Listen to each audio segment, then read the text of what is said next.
गांव में लीला और सुरेश नाम के दो पति पत्नी रहते हैं। वो उनका मिडिल क्लास परिवार था। उस गांव में एक गली में इडली की गाड़ी चलाते हुए वो लोग जिंदगी जी रहे थे। हर रोज मिलने वाले थोड़े पैसों से वो पति पत्नी दोनों बड़े खुशी से जी रहे थे। पर सुरेश चला रहे इडली की गाड़ी के पास यादయ్య बोलकर एक बड़ा आदमी एक बड़ा होटल लगाता है। तब से सुरेश को वो बहुत सताता था।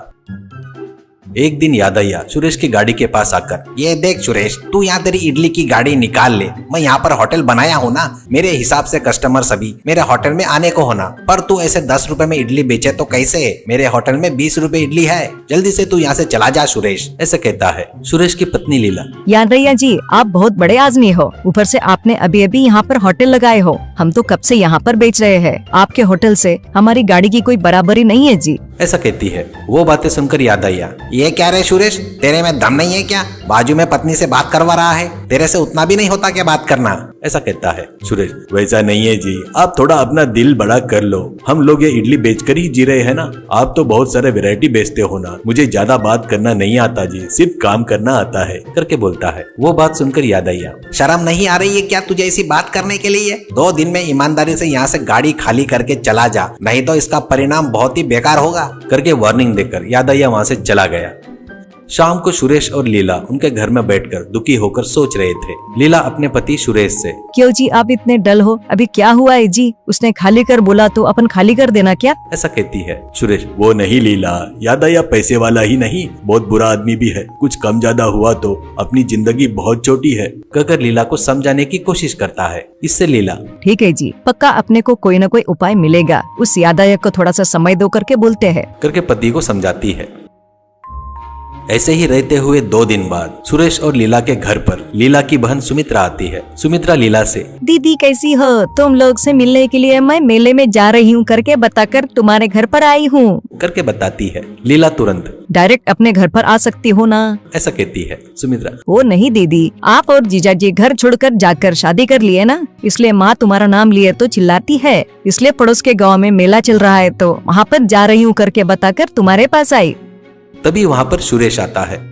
सब सुनकर सुरेश, क्यों बेटा अच्छी हो ना, करके अपने साली से कहता है। सुमित्रा, हाँ सुरेश जीजा जी मैं ठीक हूँ, आप और दीदी भी पड़ोस के गांव में मेले में आए तो अच्छा रहेगा ना, ऐसा कहती है। सुरेश, ये मेले वेले का क्या बेटा, पहले ही थोड़े परेशानी में हूँ, ऐसा कहता है। सुमित्रा, वो नहीं जीजा जी, जतरा बोले तो वहाँ पे हीरे जवाहरात नहीं रहते हैं, वहाँ पर कई प्रकार के खाना बनाने वाले, डिफरेंट आइटम बनाने वाले के स्टाइल रहते हैं, आप भी देख सकते हो ना, सब पता कर लो वहाँ पर आकर, ऐसा कहती है। ऐसा कहकर सुरेश को समझाती है। लीला और सुरेश दोनों सुमित्रा बताए वैसे ही उस मेले में जाते हैं। मेले में जाता है तो सुरेश के आंखें चमक उठती है। वहाँ पर हर प्रकार के स्टॉल, हर प्रकार का खाना बनाने वाले बहुत ही वैरायटी से खाना बना रहे थे। वहाँ पर सुरेश के दिल को एक चाइनीज नूडल्स और फ्राइड राइस बनाने वाला स्टॉल आकर्षित करता है। इससे सुरेश अपनी पत्नी लीला से, लीला वहाँ पर जाएंगे लीला, वो थोड़ा वैरायटी लग रहा है, वो देखकर सीखेंगे, ऐसा कहता है। फिर पत्नी सुमित्रा और सुरेश मिलकर वहाँ पर जाते हैं। वहाँ सुरेश बहुत देर खड़े होकर देखता है। वहाँ पर बन रहे नूडल्स, मंचूरियन, फ्राइड राइस, ये सब सुरेश को नया लगता है। और सुरेश उस बावर्ची से, अरे सुनो, ये कैसे बनाते हैं, मुझे थोड़ा सिखाओगी क्या, ऐसा कहता है। तो बावर्ची, क्या भैया ये कोई बड़ी बात नहीं है, अब ये देखो इसके पैकेट मिलते हैं, इसे नूडल्स कहते हैं, इसे लेकर उबाल कर इसे ऐसे करके डालकर नूडल्स बनाने की पूरी प्रोसीजर बताता है।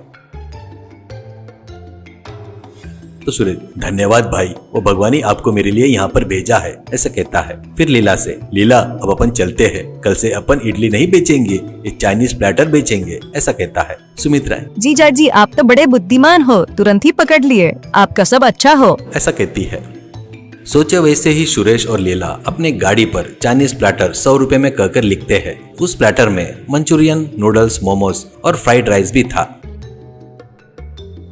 ये सब देखकर यादయ్య सुरेश के पास आता है और, क्या रे सुरेश, छोड़कर चला गया सोचा, फिर 2 दिन में वापस आ गया, ऐसा कहता है। सुरेश, यादయ్య जी आप अपने होटल में इडली डोसा बेचते हो, हमारे गाड़ी पर वो नहीं मिलता, हम तो चाइनीज वैरायटी वाले आइटम ही बेचते हैं, ऐसा कहता है। यादయ్య, अरे बाप रे, अभी जुबान तो बहुत ज्यादा चल रही है, देखेंगे तेरा वैरायटी खाना खाते या मेरे होटल में खाते, कहकर वहां से गुस्से से चला गया।